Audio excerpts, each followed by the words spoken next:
So SHAVUOT Omer commences with the day following the first day of Passover, or on the 16th day of the Hebrew month of Nisan.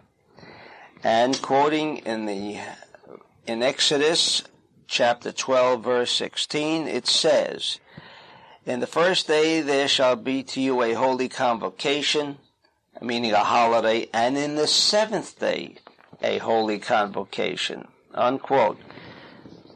Now, we've already discussed that in rabbinic literature, we're never addressing ourselves towards a symbolism or a tradition or remembering because something once took place, but rather this is the cosmic code timetable in which we can take advantage of certain cosmic events that occurred in the past that potentially appear in the calendar each and every succeeding year, and what we cannot observe through our five senses has been decodified through the Kabbalah in making use of the biblical code, in which we can strengthen not only our mental well-being, but also our physical well-being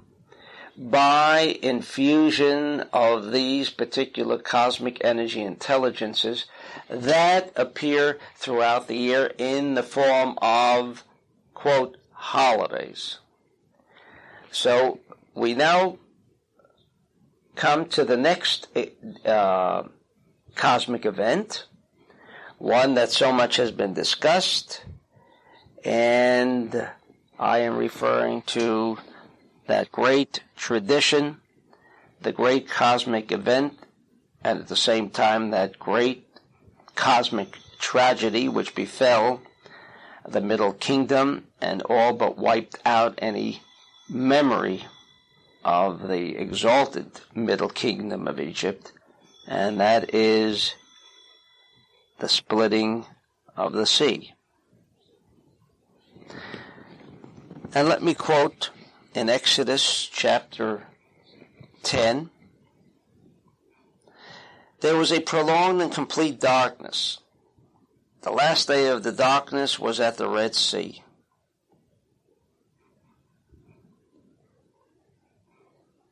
When the world plunged out of darkness, the bottom of the sea was uncovered. The waters were driven apart and heaped up like walls in a double tide." The literal translation of the Bible says that the water stood as a wall. In fact, the Midrashim contain the following description of what the splitting of the Dead Sea entailed, that the waters were piled up to the height of 1,600 miles, and they could be seen by all the nations of the earth. Allah then divided the sea and caused them to pass through, and he made the waters to stand as a heap, and let all the inhabitants of the world stand in awe of him. Again, in this most unusual event, and because it was unusual, it became the most impressive recollection in the very long history of the Jewish people. Films have been made concerning this spectacular event, and at the same time that the tribes of Israel on the shore of the sea found in their salvation, they also found the annihilation of their oppressors. They escaped destruction, but their oppressors perished before their very eyes. An event that seemed to be very closely related to the event of Passover. The thwarting the almost total annihilation of negative cosmic energy, and at the same time, the appearance, the tapping of the force of the Lord, the all-inclusive positive energy that provided an escape for the Israelites and brought them their salvation. This cosmic event is what we're really addressing ourselves to. We are not observing the seventh day of Passover as an event because the Bible so says this day shall be a holy convocation. Why is it a holy convocation? Is it because that day the Jews were saved, and therefore as a tradition we want to recall that day? Or is that day what it is the cause of the Dead Sea being split? In other words, what is the cause and what is the effect? It's like we discussed so many times the aspect of Jerusalem, the holy city. Is Jerusalem the holy city because the holy temple was there, or is it because the city itself is so holy? That's why the temple appeared there. Well, this is always the case. The cause is always the unseen aspect in Kabbalistic perception of our university, whereas the effect is always the result of some prior cosmic metaphysical event. And this is the only way we can treat the biblical code, the narrations and tales of the Bible. We never celebrate the event. We are more concerned with the cause that created the celebrated event, because the celebrated event took place, finished with, and why remember the event? Why is that so important? An old subject for debate is, why is the Red Sea so named? If a sea is called black or white, that may be due to the dark coloring of the water or to the brightness of the ice and snow. But you know, the Red Sea has a deep blue color. In our continuing effort to dispel any belief that the Israelites considered the Exodus, their entrance into freedom, as something of a miracle or something they couldn't live without, let us refer to the verse in Exodus chapter 14 when the Egyptians were pursuing with all their horses and chariots. And in verse 10 of chapter 14 it says, and I quote, "And when Pharaoh drew near, the children of Israel lifted up their eyes, and behold, the Egyptians were marching after them. And they were so afraid. And the children of Israel cried out unto the Lord, and they said unto Moses, Because there were no graves in Egypt, is that the reason you took us away to die in the wilderness? Wherefore hast thou dealt with us so to bring us forth out of Egypt? Is not this the word that we spoke unto thee in Egypt, saying, Let us alone, that we may serve the Egyptians? For it were better for us to serve the Egyptians than we should die in the wilderness." Now, unquote. This doesn't exactly look like the kind of people who are spiritual by any means, because we're discussing the miracles of the 10 plagues, the awesome cosmic event of the slaying of the firstborn, what befell destruction on one nation.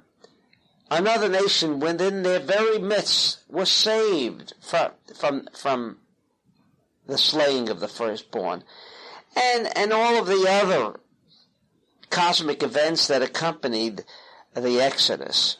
And yet this was the kind of response. And therefore, I want to stress again that The reason for the Omer and for all subsequent events leading up to and including the revelation of the Torah on Mount Sinai, or the festival of Shavuot, was anything but something that the Jews felt they were seeking or even lacked. And therefore, when we come to the narrations, let us make every attempt to understand that it is not a narration or a tale presented within the Bible to be considered on a literal level, but rather everything, and I say everything, that was included within this document called the Bible is nothing more than a cosmic code that was necessary to decodify, and by virtue of the Kabbalah we can achieve this decodification. Let us now refer to the verse dealing with the splitting of the Red Sea, which is chapter 14, and verse 19, 20, and 21. In passing, I merely want to make reference to these three verses that include each 72 letters. Each of these three verses, and within these three verses we have what is known in mystical circles as the code of the 72 secret letters. This will be the instrument when the proper time arrives where mind wars and waves will make use of these 72 letters so as to create and maintain stability and harmony in the universe, for without these 72 letters, without these 72 letters of three combinations, verse 19, 20, and 21, stability will not be restored and maintained.